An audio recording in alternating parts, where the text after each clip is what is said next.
ado, I'd like to introduce Jeff Stauffenberg again and Melissa Benn, who will start the evening.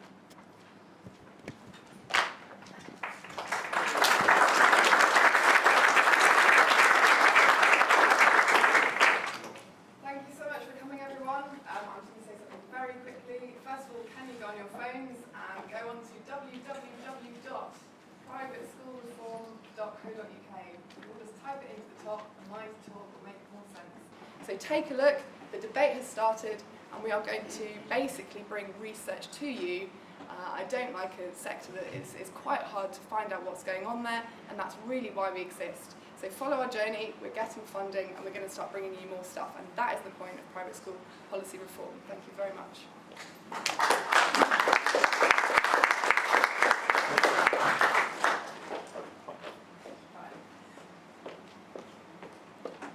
Okay, so can you hear me? Melissa, Yeah. there does appear to be a problem with the speaker with the phones. So if yourself and everybody else could give a bit of good stuff. Okay, so the mics don't work, you mean? They're going to appear to be at the moment. Okay, please don't take that off my 2 minutes, really, because I've got 2 minutes and I've never given a 2-minute speech before, and I'm really going to say it really. I've got 3 things to say. The first is, I think this is quite a historic occasion. It's seeing the launch, in effect, of 2 groups, very different groups, but both committed to the reform of private education and to the reduction of inequality between the private and state sector. That's one reason why it's a historic occasion. But secondly, because we have here several representatives from the sector that we are seeking to reform. That makes it, for me, that's something quite new. The second reason that I want to say is why I'm supporting it. As somebody who has campaigned on these issues for a very long time, most of the fora, which I believe is the plural of forum, for this debate is to go on, you know, the Today programme if you're lucky or unlucky. So, you know, other forms of media, Twitter, that's all very short, it's very truncated, and it's very Groundhog Day. It's just the same sort of stuff said over many years, and things don't get taken forward. I'm supporting PSPR because it's going to be a platform for sustained and substantive and serious debate. And it's also going to be a record of that debate, which means that we can't forget the contributions of all of us who are trying to reform in various ways, and the answers and debate from the other side. The third thing I want to say is we are living in politically uncertain times. And I don't know, and you don't know, what kind of a government we're going to have in a few weeks, let alone a few months. And I see this website and this think tank as being a contribution to the debate for all parties and not letting them get off the hook when it comes to reform. So I think it's going to be a really useful tool, and also we're in it for the long haul. So unlike most of the politicians, we're going to be here next year. Sorry, Thelma, I know you'll be here next year. We're going to be here next year, and we're going to be here in a year's time, and we're going to keep going. So please look at the website and support us in what we're doing. Thanks very much. Thank you, Melissa. That was the best.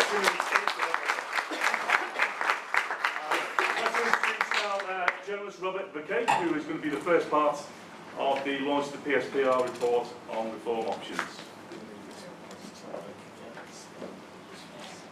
Okay, thank you. Right, well, it only seems like yesterday when the idea of a debate about reform of our education, private education system was dead in the water. I mean, we have been told that it's impossible to change a private or 2-tier education system because this is a system that's been serving the rich and powerful for centuries, and to call for reform is equivalent to you're rocking the boat, you are being unpatriotic, or worse than that, you're a communist. When I was researching my book, I approached a number of private schools, 2 of which were Winchester and Eton. I asked them to join in me in our discussion, our debate about private education, and they weren't interested. They wouldn't even pick up the phone. Even after my book was published, schools still didn't get it. I got an email from one school complaining. I remember my book was called I forgot forgotten what it was called. Posh Boys, how the English public school ruins Britain. One school wrote to me complaining they weren't mentioned in the book. I mean, that's how much people were missing it, the point. So I, and I'm sure lots of you, and certainly more distinguished members of the panel have had the same feeling, that we are Don Quixotes. We have been tilting at mythical monsters and getting nowhere. But what a difference a year makes. We now have newspaper columnists falling over each other to call for the abolition of private schools. Equally, we have columnists calling for the right of private schools to exist. And more importantly, we have politicians, some here tonight, who've taken up the cause, meaning that we may actually achieve something. We may actually finally get some change. Because it's blindingly obvious to lots of us, and I include enlightened heads of private schools, that something's got to change. Because you cannot have a fair society if you have an education system where a narrow section of that society is allowed to buy an advantage and advancement over the rest of society. And to engage with that debate, we need to have an equal, a level playing field where all the facts are on the table, so that you don't have the debate skewed by one side of the argument who is using propaganda and unchallenged claims about the virtue of private education. And that's why private policy reform is so important, because we can challenge some of these claims. We've been told that you can't interfere with private school system. You can't change it in any way because it would cost far too much money to the taxpayer. But we've looked at it, and we've discovered that you could probably take £2 billion in taxes from the private schools and give it to the state system. That's 4% of the national state budget. You have a minute, Robert? We've been told that private schools educate disadvantaged children. But when you look at the figures, you discover that just 1% of people who go to private schools have received a free education. This debate is more important than ever today, because it appears more than ever that we are being governed and led by a group of people who attend a particular type of school, or in fact, one school in particular. So we must now embrace this change, this debate, because when these schools, these public schools were set up 600 years ago, they were established to help the poor and needy pupils in their community. Today, there are 4 million children living in relative poverty who will go to their graves never realising that, or never even knowing, there are charities called Eton, Winchester and Harrow, whose sole purpose is to advance the life chances of an already extremely privileged class. Sorry, Robert, could you And which neatly brings me on to Francis Green, who will now set out the policy reform options in the paper.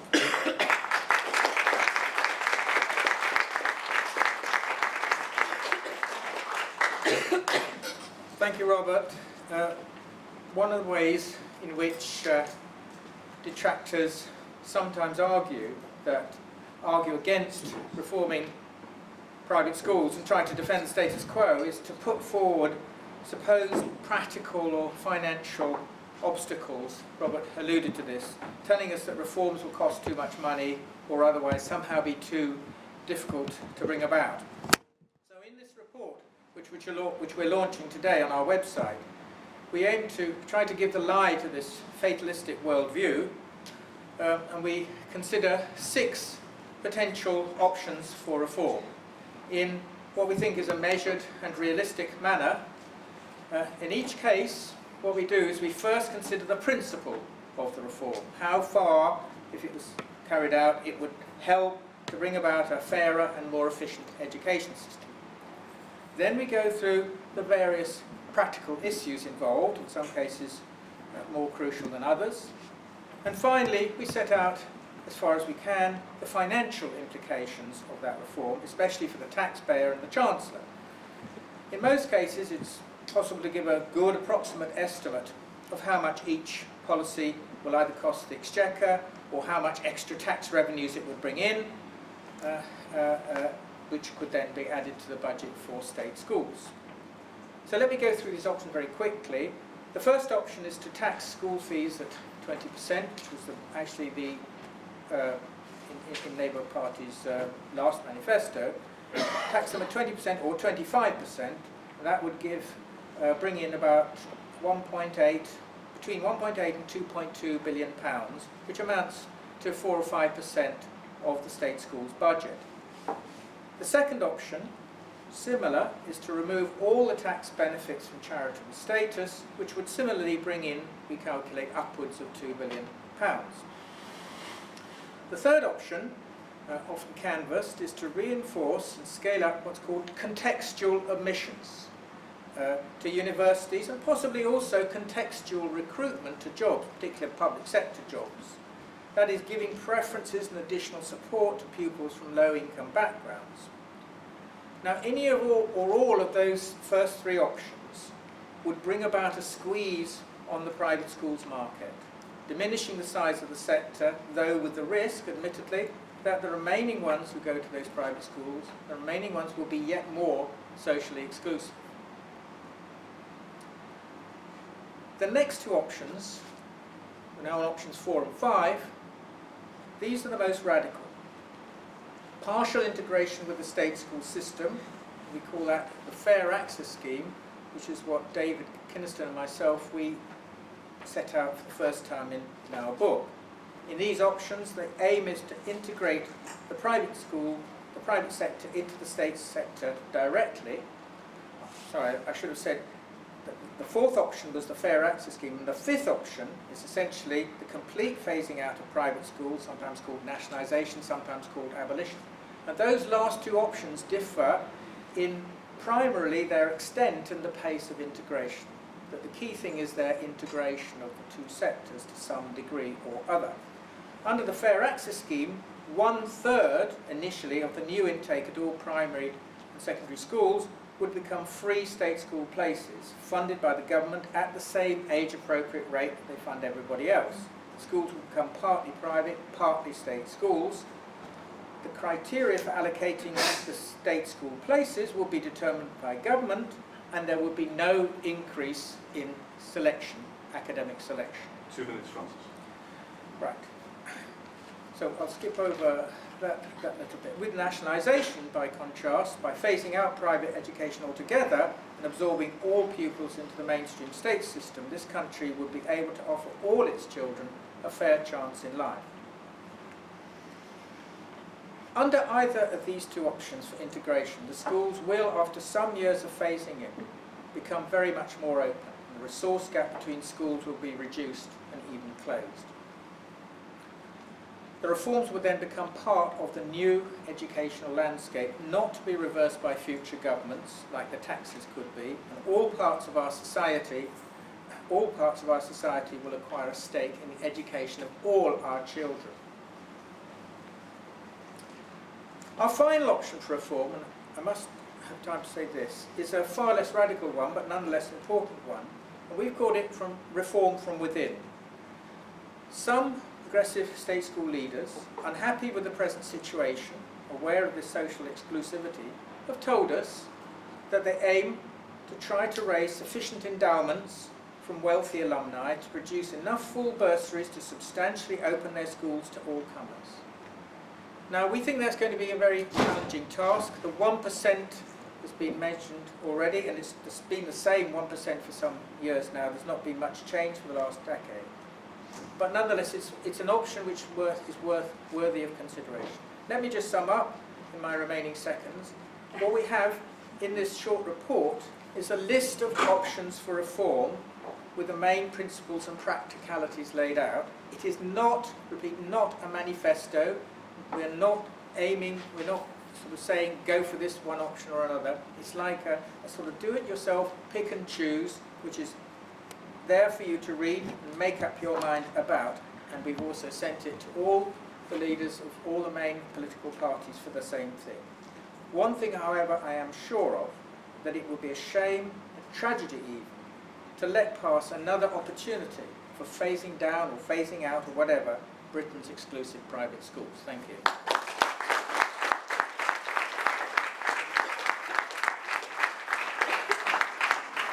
Thank you, Francis. Now we have Diane Reay, who's Professor of Education at Cambridge University, presenting a case for phasing out private schools.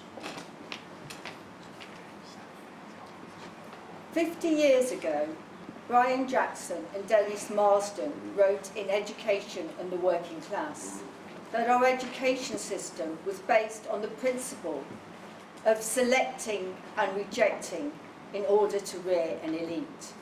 It still is. This hyper-competitive, hierarchical ethos results in a damaging and dangerous neglect of the education of those the system rejects. It allows a focus on hothousing the privileged few at the expense of realising the educational potential of the many. And this is why we have the largest social class gap in educational attainment in a recent international league table, with less than 3% of low-income English children achieving high educational levels. We have never had an education system that works and attempts to educate all children. Instead, we have three, not one, educational system. There's an elite, fast-track, lavishly funded private education system for the wealthy. And then our increasingly class-segregated state system is not one, but two systems. There's a better-funded group of schools at or near the top of local authority league tables, attended predominantly by white middle-class children. Processes of parental choice and residential segregation enable white middle-class parents to concentrate on realising the educational potential of their children by ensuring that they're mainly educated in these schools or else in predominantly middle-class top sets and streams in more socially diverse schools. And then there is underfunded, under-resourced education, often delivered by our most inexperienced teachers in predominantly working class, often ethnically diverse schools, for the large number of working class children and young people who are failed by our system. This is not just about structures, it's about what those structures represent and the values that underpin them. This tripart system is a consequence of our elite's insistence on segregated, privileged education to guarantee their social and economic reproductions. The top private schools enable the elite to be brought up in isolation from the rest of society, insulated from difference and diversity, and bolstered by an ethos of effortless superiority, which means many end up buying into the belief that they are intellectually and culturally superior to those with less privileged education. Yet education should be a democratic right and an entitlement for all, not an advantage to be monopolised by the wealthy. Now, in the 21st century, the time has surely come for the country as a whole to make a decision about how we achieve an educational system that works for everybody, not just the privileged few.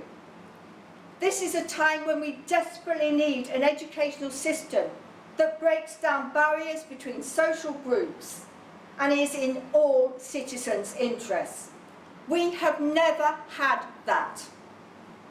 And this is not just about dismantling an elitist education system, but centrally about replacing an outmoded, divisive set of values that have pervaded our society for far too long. The divisions that our current educational system generate contribute to a destabilised, fragmented society. And private schools are central to this divisiveness. They work against openness in society and sanction and reinforce hierarchy.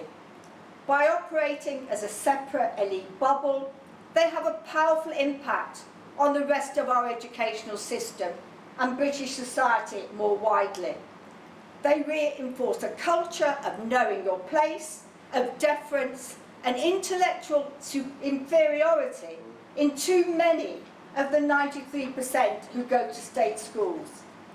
The common sense in UK society is that private schools provide a better education than the state sector. But OECD research shows that when children's homes have equivalent levels of resources, children in state schools outperform their private sector counterparts by 20 score points in the PISA reading test. And the OECD also found that countries with sizable private sectors do not do better in any of the PISA tests. We must abolish private schools rather than just reform them, because they perpetuate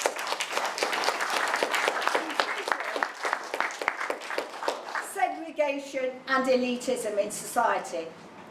I suggest that we follow Finland's example and adopt the universal principle that all education should be free.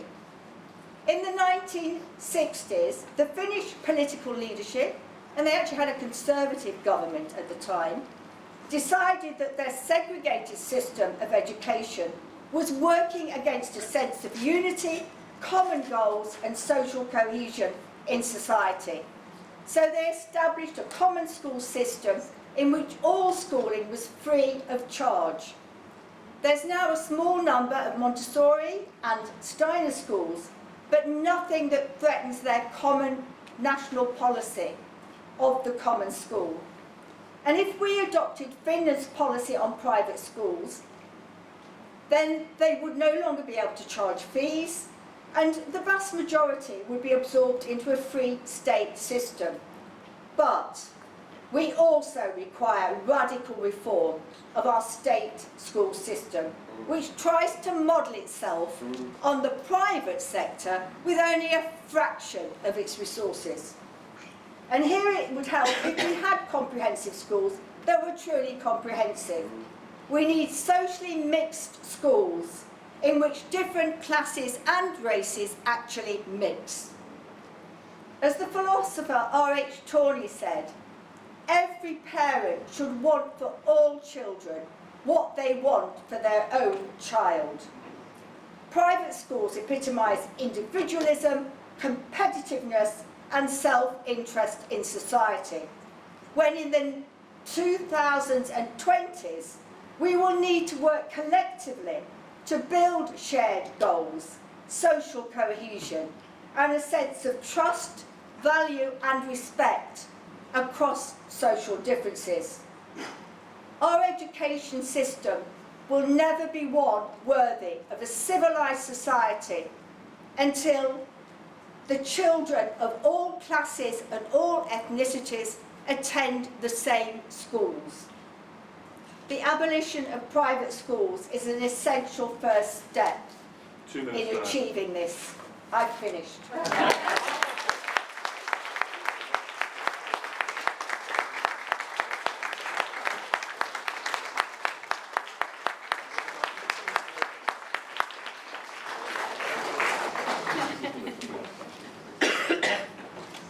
Right, thank you very much, Diane. So now I'd like to introduce again Sue Hincks, who is the President of the Girls' Schools Association and Headmistress of Bolton School Girls Division.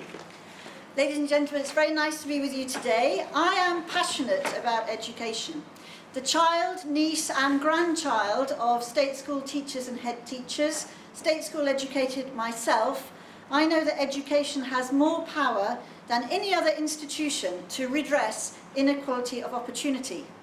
Only the family, particularly the quality of parenting, does more to improve young people's life chances. And surveying the national scene, I can see that 1 in 3 English pupils have fewer than 5 GCSE passes when they leave at 16. I can see that there are numbers of schools where no students achieve this. And I can see that in Britain we are far short of the best performing nations such as Singapore, Denmark and Finland, and behind much poorer countries such as Vietnam, Poland and Estonia.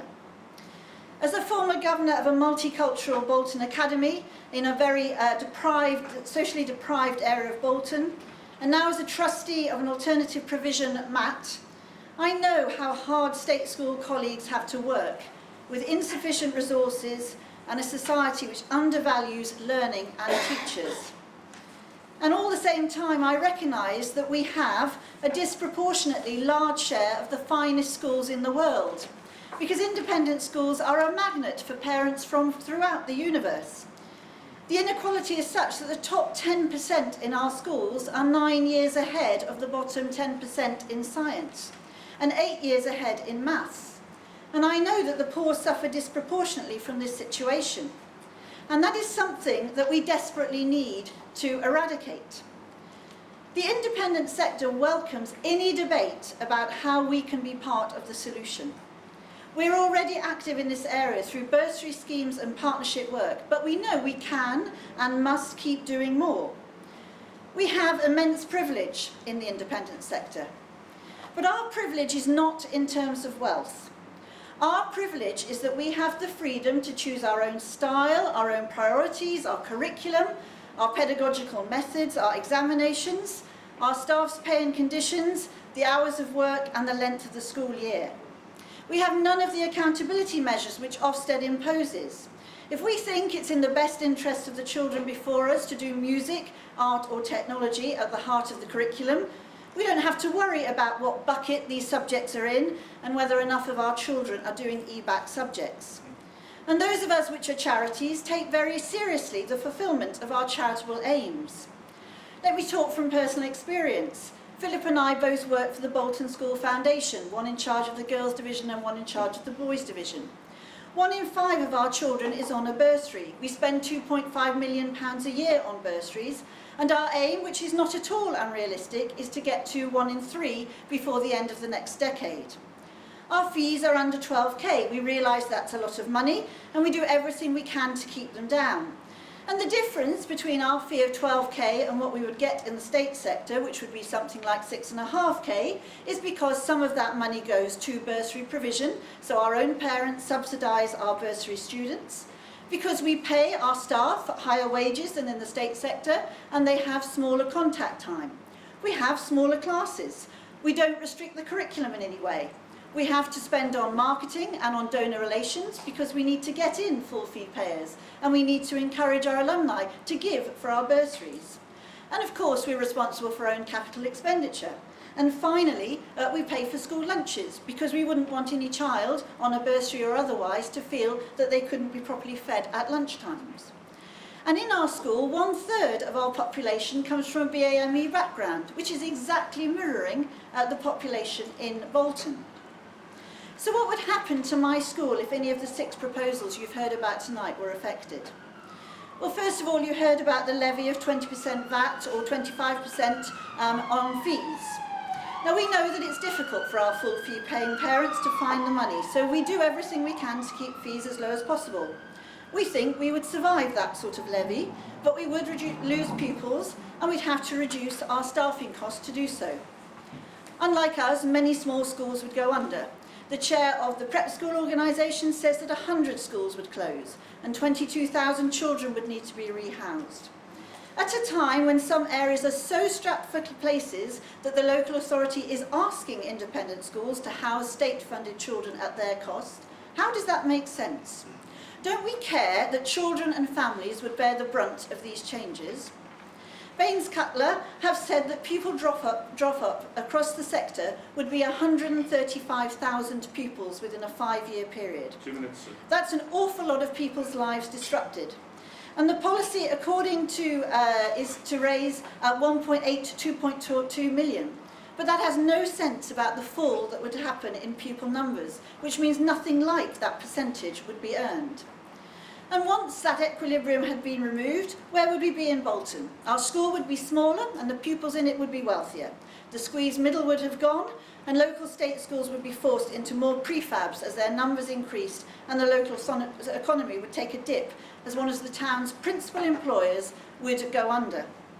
And if we were to take the final option of full nationalisation, it is a breach of human rights legislation that parents should not have the ability to choose their children's education.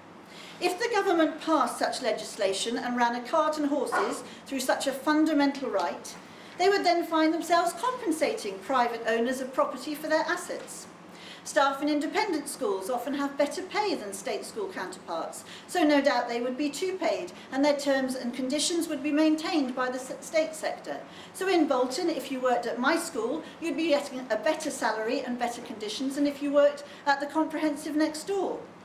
And the idea that you might have a school in which the year 7 were not paying fees and the rest of the school were paying fees, as outlined in these proposals, would be far too difficult to manage.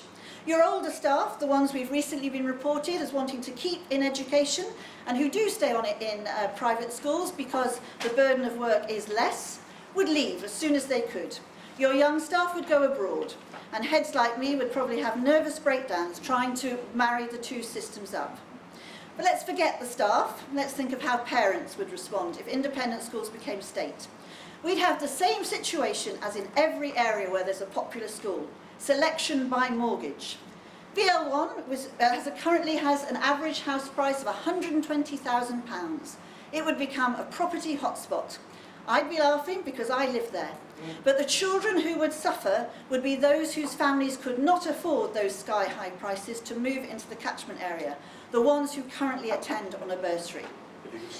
It's fitting because it seems to me that in everything that is being discussed here, children are the least of everyone's concerns. They are being drowned out and hung out to dry in the interests of ideology.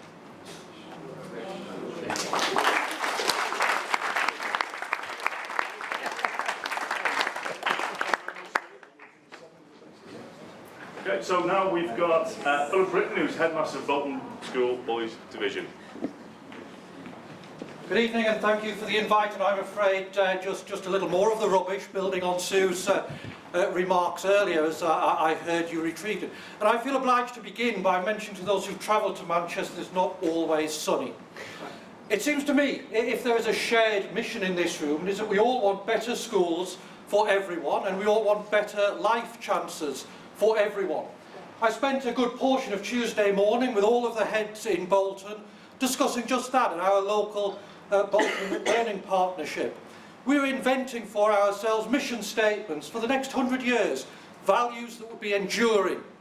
And one of those values was exactly those two things, better life chances for all.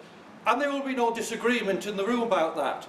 Where we part company, and we part company radically, and it's important that we are here this evening to take part in the discourse, is that I simply do not agree with your solution to the problem, nor indeed that what you focus on is the problem at all. The debate is heading down an irrelevant sidetrack, premised on the notions that something is better in Finland, and I would commend to Jess that urgently on her website we need facts, we need figures, we need history, we need truth about what exactly is happening in Finland. Because I hear a lot about it, but I don't read a lot of fact about it. This is a country with a population about twice the size of Greater Manchester. Just how does that work? And the other premise of focusing on what the problem is that 20 Prime Ministers come from Eton. The vast majority of them before most of the people in this room would have had a vote in our education system, times long ago. In fact, the improvement in state education, the balance in education, is evidenced by the increasing balance of where Prime Ministers come from. And anyway, is it not for the political parties to sort that out rather than the schools? Impose equality, deal with it, but it is not to do with independent education. So if that isn't the right way forward, what is the right way forward? Here's what it is. It's to embrace the state sector, to hold us to account for the memorandum of understanding that we have signed with the current government and doubtless will with future governments. That memorandum of understanding is about partnership, is about being part of the solution, not part of the problem. On a national scale, independent schools have driven issues in mental health because we are placed to do so for all. We have driven exam reform because we are placed to do so for all. There are other examples supporting the strategically and vulnerable subject for all in our local areas. The public benefit of the independent sector is of course the benefit to the individuals in the school, but there is a public benefit to all through our actions on a national stage and locally, and also in the leverage created from the engagement of our pupils in society in the future.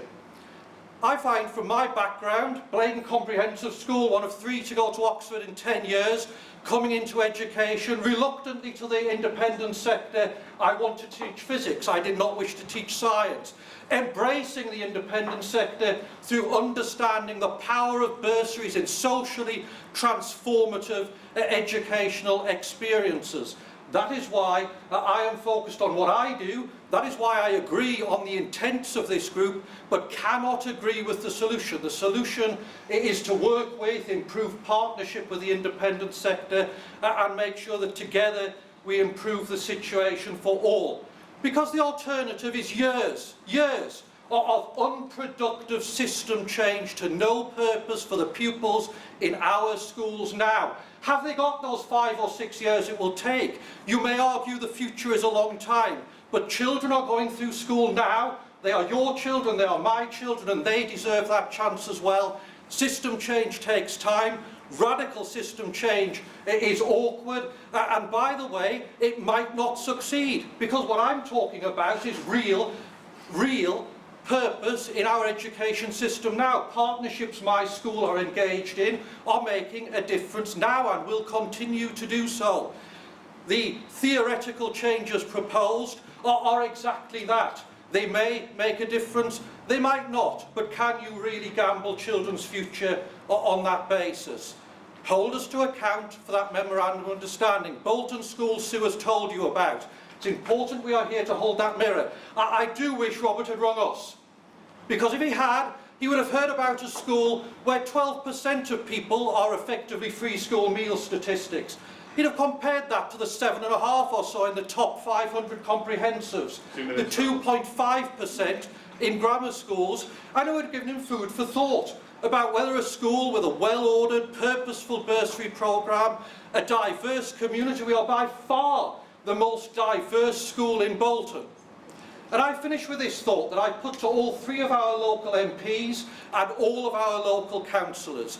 Do we really believe that the removal of Bolton School in its current form is good for the children of Bolton? Not one of those head teachers on Tuesday morning leapt to the conclusion that the way forward to improve the situation of their pupils was for us not to be in that room or not in existence. I've found no one who can honestly at a local level argue that that is a good. It simply isn't. If I was focused on improving state education, and I am, it seems to me if you wish to improve state education, that is what you should do. Campaign for increased funding for schools. That would do the trick. Have better pay for teachers. Remove those curriculum constraints. Deal with the inspection regime. There is a problem. Deal with the problem and do not use your energies, I implore you, in tackling what is simply not the problem. The world will not be better if I don't exist.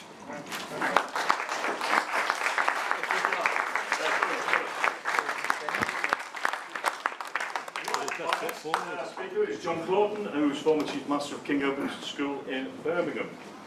And John, you're fine, you've got 7 minutes. I haven't got time now.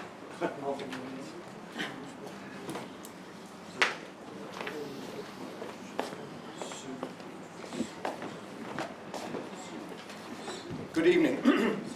After Philip's passion, it's wonderful how, I'm sure it's like this in assembly, it's wonderful. I'm afraid I stand here guilty as charged. As a boy, I had the best possible education at the best school in the country. It was known as King Edward's School, Birmingham. People who went to Manchester Grammar School might disagree, but it was a direct grant school in the 1970s. And when I was a boy there, 90% of us were there for free, which is why it was an infinitely more successful academic school than Eton College, where I taught for 17 years. In my defence, I did not teach Boris Johnson. And in my defence, I did teach Rory Stewart, although he only got an A grade in my Latin because he forgot to turn over the page in the exam. I'm afraid I have that tale to tell, but I also returned in 2006 to my old school to be Chief Master, where I was for 11 years till I retired 3 years ago. And I suppose the contribution I want to make, having laid aside the burdens of being a head, is towards the informed debate which we're talking about. And I must say, having taught at Eton, but also having been a boy and also a head at what I would deem to be one of the great independent schools of this country, although when I was a boy there, it didn't feel like an independent school. I personally am absolutely sick to death of the world perceiving and presenting independent or private education as if it were people in tailcoats and people in boaters at Harrow. And every single photograph you see, whenever you see an article about independent schools, has such dreadful, ridiculous representations of the nature of independent school. I find it striking, and I've made this point to David Kynaston, so I'm not telling tales. When you read The Engines of Privilege, or when you read Posh Boys, when you go through the indices of those books, there's hardly any reference to many of the greatest independent schools. And I would argue that in the independent sector, the greatest, the most significant schools in the independent sector are not Eton College and Winchester and Harrow, the schools you rang, but actually the schools not far away from here. Manchester Grammar School, Withington Girls High, Manchester High School for Girls, obviously Bolton, Cheadle, Hume, Stockport, those kind of schools. And they are an integral part, a fundamental part of the independent sector. Indeed, when we actually get down to some figures, some grad grind type facts, in ISC there are 1,364 schools. The average size is not 900. The average size of those schools is under 400. Half of those schools are less than 300 in size. 645 of them, nearly half of them, are prep schools, are junior schools. So it's not surprising that those schools, confronted with the possibility of taking on an academy or providing enormous numbers of bursary places, it is not within their compass. And indeed, it's not even easy to keep those schools full. And the idea that every single independent school is selective, hothouse, elitist. I can assure you the little prep school where I'm a governor in Birmingham is none of those things. So one thing I would like to do in the informed debate is I think that for there to be an informed debate about independent schools, there needs to be much greater clarity about the wide range of different kinds of independent schools. And I think it's very important that this gathering, this group going forward, ensures that the complexity and diversity and different contexts of independent schools is made clear. And indeed, so many of our schools were at their greatest when they were actually under government control as direct grant schools. Once again, there's talk about there's lack of information, etc., and I quite understand that can be a problem. But in the report it says that there are some heads who are reputedly motivated towards bursaries. And indeed, if you look at your the last idea that you have, whether it be open access or whether reform from within, there's more than reputed interest in motivation to all those things. At King Edward's School, as at Bolton, as at Manchester Grammar School, as at Latimer Upper in London, as at Reay Grammar School, and I could go on and on and on. The fundamental drive of the school and the head is towards greater diversity and greater accessibility. That's not all schools. The figure of 1% will not do. I think that's fair to say. But there are a number of schools leading the way who actually are in double figures, 15-20% of kids, whether on bursaries or at Manchester Grammar School, on 100% bursaries. 2 minutes, John. When I look at King Edward's School, where I was for 11 years, King Edward's School and the high school next door spends £3.5 million each year on bursary provision. Well over 200 boys and girls are there for free. There are more kids on free school meals at King Edward's School, Birmingham, than in the grammar school, than some of the grammar schools of Birmingham.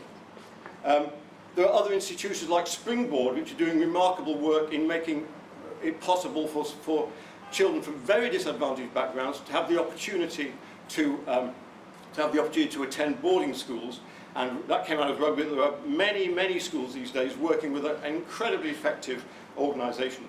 In terms of your reform from within, several years ago I went to a meeting with several heads to meet Michael Gove with Peter Lampall to volunteer precisely the kind of open access opportunity, and we got a flea in our ear, in our collective ears, and were driven out by Mr. Gove. But ISD are still have on the table the idea of that open access. To my mind, like Philip, I can't see how abolition works, and some of the changes will only end up with the elite schools surviving.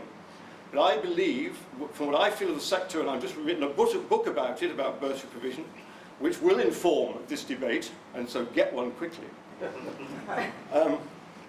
I believe a combination of state school intelligence and government intelligence in terms of thinking how we might work with the state sector, with the independent sector, because I know our schools would love to do that, and the very material growth of bursary provision which is taking place even as I stand here. I'm off to Portsmouth Grammar School tomorrow morning to talk to them about it. I believe that there are some mechanisms which actually will solve some of these problems over time far better than the idea of just knocking them down. Thank you. Thank you very much.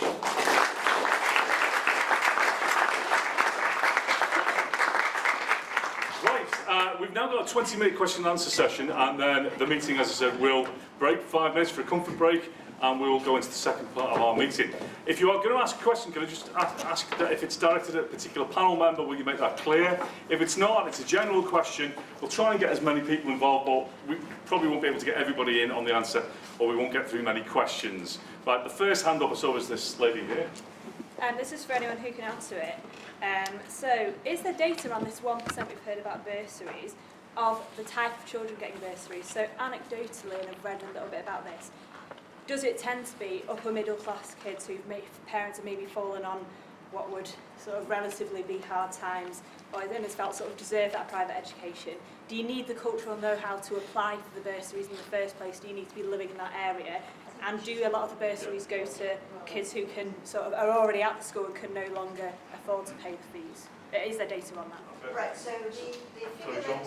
Sorry, go through first. So the figure that I gave you is that 1 in 5 of children in Bolton is on a bursary. They're not all on full bursaries, so it is means tested, and the level of bursary depends on the family income. So for a full bursary, you'd be looking at probably a family only on tax credits and 7k, which would be the lowest income that you could have tax credits with. And the overwhelming majority of girls in my school who are on bursaries are on at least 80% of a bursary. So it might be families finding some money, but the overwhelming majority would be 80% and above. In terms of the cultural capital that you need to get a bursary, that is a big dilemma for us. So we run a Year 5 Saturday school programme for underprivileged children in the Bolton area. And there is also a charity in Manchester that goes out to lots of local primary schools in underprivileged areas and matches those children up with tutors and gives them and their parents the wherewithal to apply, not only to us but also to MGS and Withington. So all of the things that you raise are things that we think about constantly. The 1% is obviously 1% in this 50%. And obviously I don't know what individual schools are doing within how they're sort of calculating those things. John presumably can tell us a little bit more about the Birmingham context. Right, can we just bring Francis in first? Yeah, sure, yeah. Yeah, I wanted to try and address it from the national statistical average point of view. Rather, I mean, what I'm going to say absolutely doesn't contradict what you said, which is about Bolton, your own school. But it is, as you would expect, more people in the lower half of the income distribution get bursaries than in the upper half of the income distribution. And it has swung ever so slightly more in that direction over the last 10, 15 years. I'm giving you these figures because I've looked at the figures from what's called the Family Resources Survey, where everybody's asked to explain where they get their money from or what they spend it on. These are national representative figures. So I thought that's what you're asking about, and I think it's a very good question because we have to respect the heterogeneity, the mixed nature of private schools. This is, you did ask us, John, you asked us to remember that, and so I do think one of the problems with this debate is that it's carried out in arguments about particular schools, but actually the nature of the problem is about schools and overall, and you can illustrate your argument with a particular school, but you can't prove them about, say, comparing your school with, say, the top 10 state schools, because that doesn't make scientific sense. So it is important to look both at individual cases, like you are, and at these statistical averages. Now, I thought that's what your question is more about. On average, yes, that's the case. It's slightly more in the lower half of the income distribution, as it should be. John was desperate to say something, and then No, it's okay. It's fine. So are you going to comment on this question, or is it another No, it's question? another question. Okay. Then I know Melissa wanted to come in, so I'll just finish with that. Just because the three heads who've spoken very powerfully in defence of their own institutions and the work that they do, and one of the things I think is difficult is all educators are doing incredibly important work.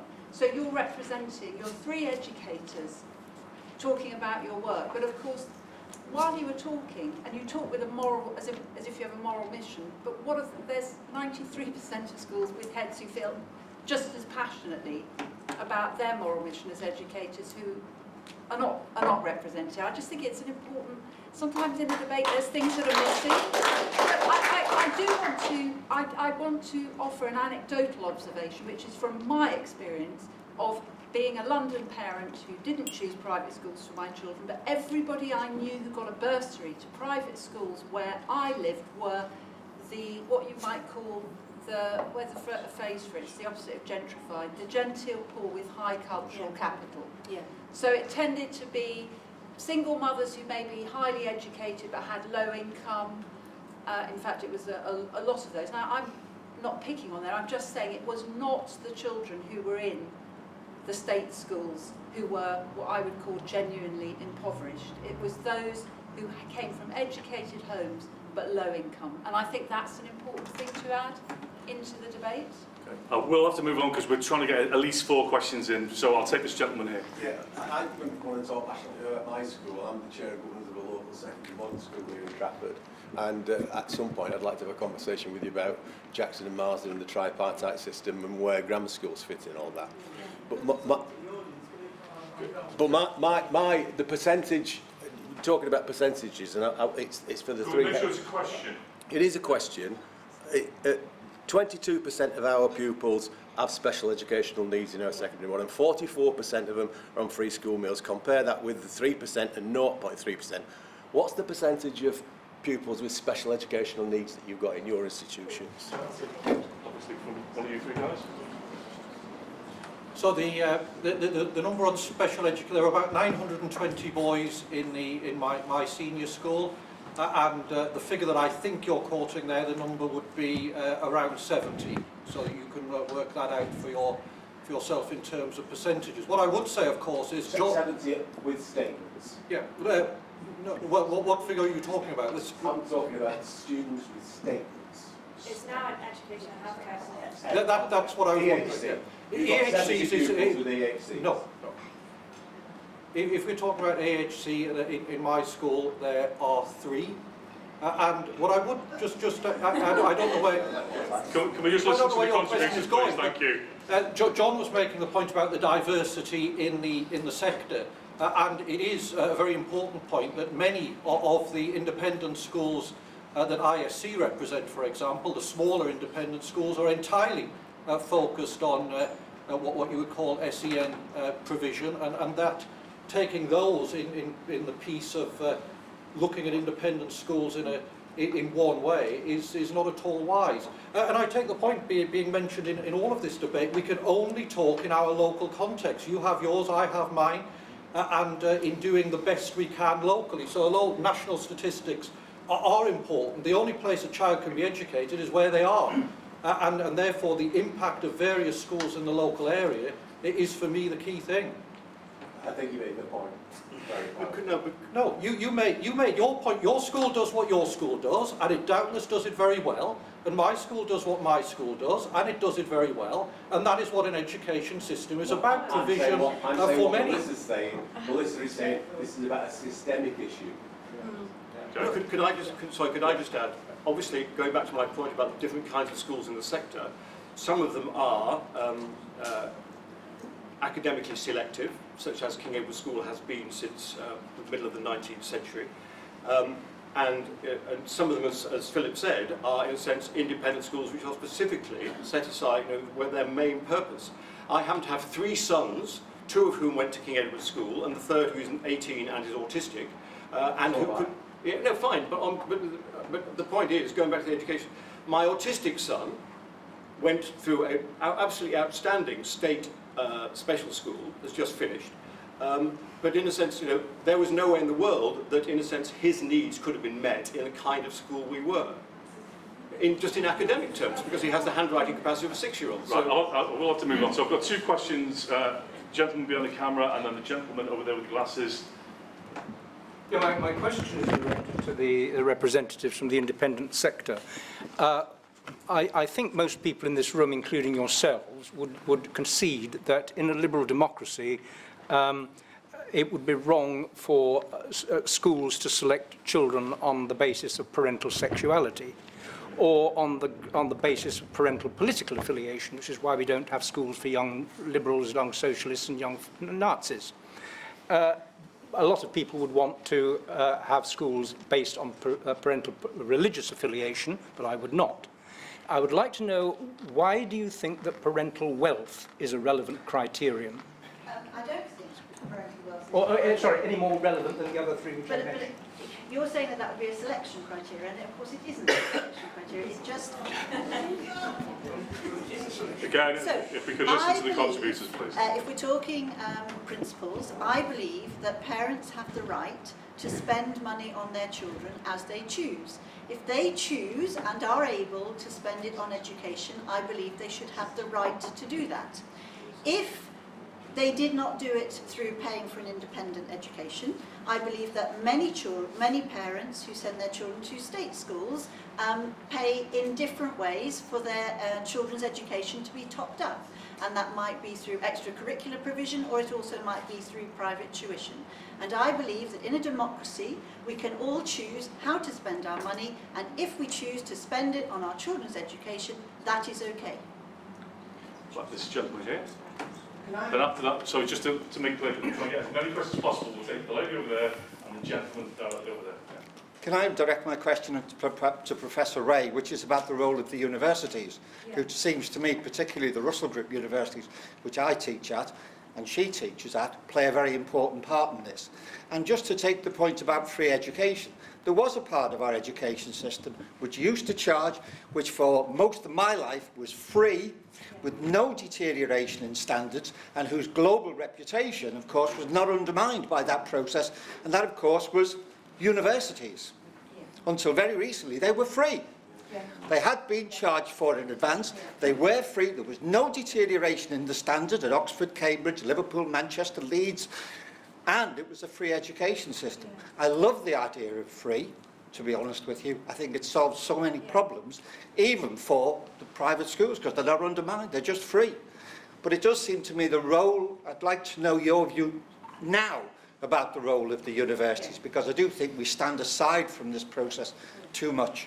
I'm campaigning for free universal education, and that includes higher education too. And I think one of the most damaging things in higher education is the hierarchy. I moved to Cambridge from London Met, so from the university at the bottom of the university's league table to the top. And I think it's very interesting. There's a really interesting table that an educational economist called Roger Brown has compiled, which shows you the list of universities in the league table and their comparative wealth. And they almost map identically. So the universities at the top are the wealthiest and the universities at the bottom are the poorest. And I think, you know, we need a comprehensive system of universities, just as we need a comprehensive system of schooling. By this lady here. It's really with reference to stating the obvious. Stand up, please, sorry. I think this is making reference to two questions before and perhaps stating the obvious, but there are many people in this room who I don't think believe in selection by ability at 11 years old, which undermines the position totally of the independent schools. And unless we address that and address our exam system, which is based on one of failure rather than recognising what children can do at any age, it's based on failure. The more children that pass, the harder they make it, or they shift the levels, then we will not get the kind of comprehensive and equality that we are looking for in our education system, and we've got to do away with selection, whether it's for independent schools or grammar schools, state grammar schools. Okay. Yes, sir. Do you agree? Would you like some comment? Yeah. Does Melissa agree? Okay, Melissa. Yeah, yes, I do agree. And I think the point about the role of selection within the state system has come up in various ways. And I think it's interesting that our three private school heads mentioned that the number of children on free school meals in grammar schools is lower than it is in some of the private schools.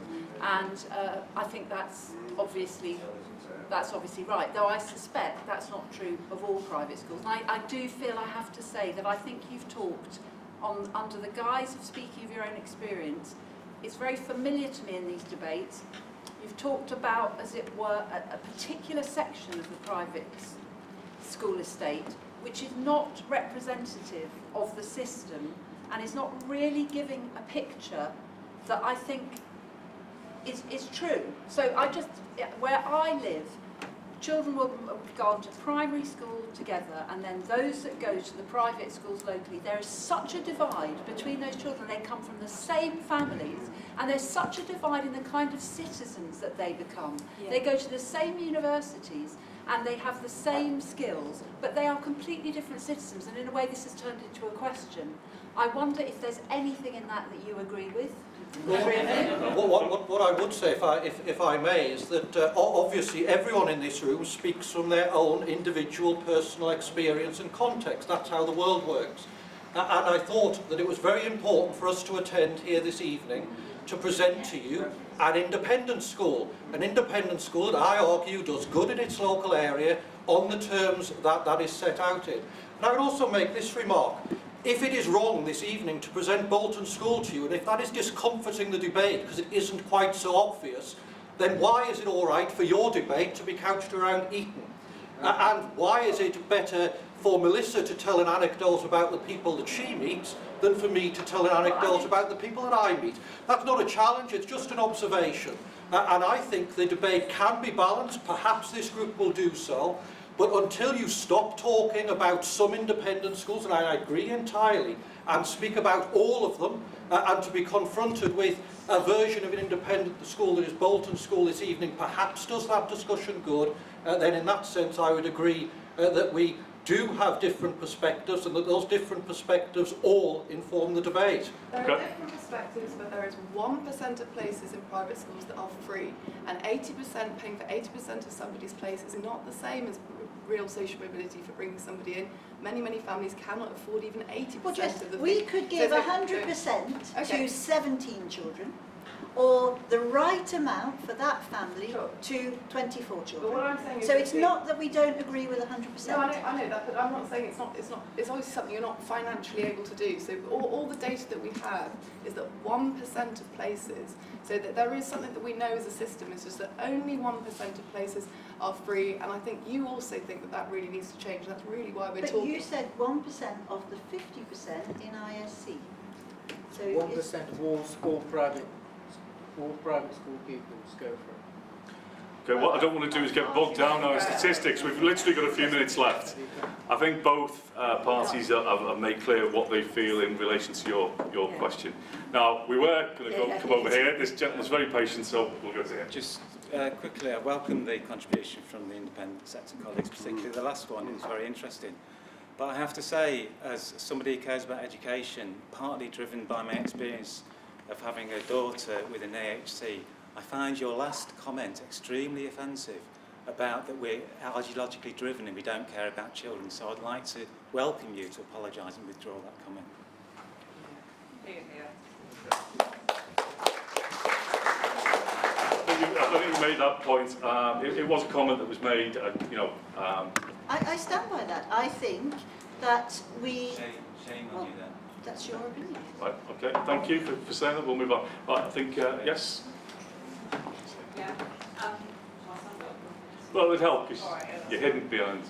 So, yeah, my question is, does anybody know what, if any, help the state currently gives to private schools? And I say that because I'm a historian. Given that you just said we're all talking out of our own experience and we need facts, here are some facts, if I may, very briefly. 1948, we did this already. We already kind of incorporated a load of schools that were private into the state sector because we made secondary education free and funded by the state then, which hadn't been done before, and results went up and participation went up. And a lot of your schools, including Bolton School, if we're going to talk about that bit, didn't want that to happen because you said that children would suffer as a result. The way you are now, that, reform will, create all of this kind of hardship. But a lot of private schools then took direct grant places on huge state subsidies, actually. You got more money for those places than state schools were getting per pupil. You then in the 1970s lobbied the incoming Conservative government, particularly Bolton School, you were head of the organisation who did this, for assisted places. You didn't do that because you wanted to offer, as you call them, poor children a place. You did it because comprehensives became really popular in the 1970s. As a result of comprehensives, for the first time, post-16 participation went up, not as a result of the private sector or selective schools, but because of comprehensives. Take-up of private school places went down. You were so worried that you lobbied for assisted places scheme, which would be marketed on the basis that comprehensives were not a good idea. Okay, yeah. But my point is, you've had centuries to come up with bursaries and free places and you haven't done it. And when you have done it, it's been through state subsidies. So I would like to know, is there any research being done on what's happening now in terms of state support for the private sector? Okay, we'll take two comments from the panel because we do really need to, unfortunately, move on as good as this session is. So I'll take anybody from the... and then I'll take Robert. Are you asking if we receive any money from the state sector? I'm asking if your sector gets any help from the state, other than, of course, the help you get for setting up academies. We have early years in our nursery, and obviously those places, as in all private nurseries, you get 15 or 30 free hours from the state sector. We have been asked by Bolton Local Authority to take looked after children. And they are paying for those looked after children. That's their request, so we have agreed to it. And we're aware of a couple of councils in the country which have had shortfalls in the amount of space that they've got for children, and they also have approached independent schools and said, would you take children because we haven't got the space for them. That's all I know about. Yeah. Well, Francis. On a rare point of agreement. I think that it is the case that it is the case, this is a rare point of agreement, that the transfers from the from the government to private schools are relatively low in this country, much lower than in other countries. But there's one more item I would add to what you said, which is that there's net about 2,000 teachers leave who are trained at the state's expense, who leave the state sector and join the private sector every year, and that has to be considered an important cross subsidy from one sector to the other. I did say Robert was going to be able to contribute, and you jumped in there. So, but can you make it brief, please? Okay, so I have looked at this, and I can tell you that the state, we're talking generally now, the state makes a contribution every year of £200,000 to private schools through what you rightly say, nursery school support, but more so for the sons and daughters of diplomats and army officers. These are, sorry, 200 million. 200 million. It's slightly more than that, you're right. Okay.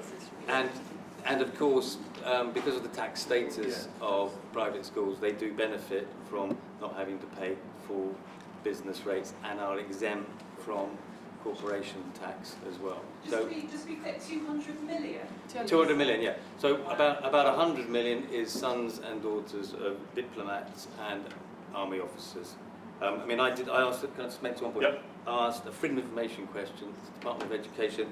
Said, is there a particular scheme or schemes out there which support private schools? And they came back and said, yeah, we have got one going at the moment. It's about £170,000, and it helps schools, including Prince George's School in Battersea, and it pays for a Latin teacher at that school. I think this is really unfortunate that we have to stop, but we can't really do, because we've got the other meeting.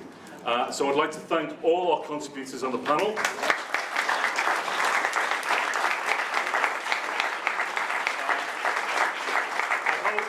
I hope everybody, including our guests here, stay for the next bit.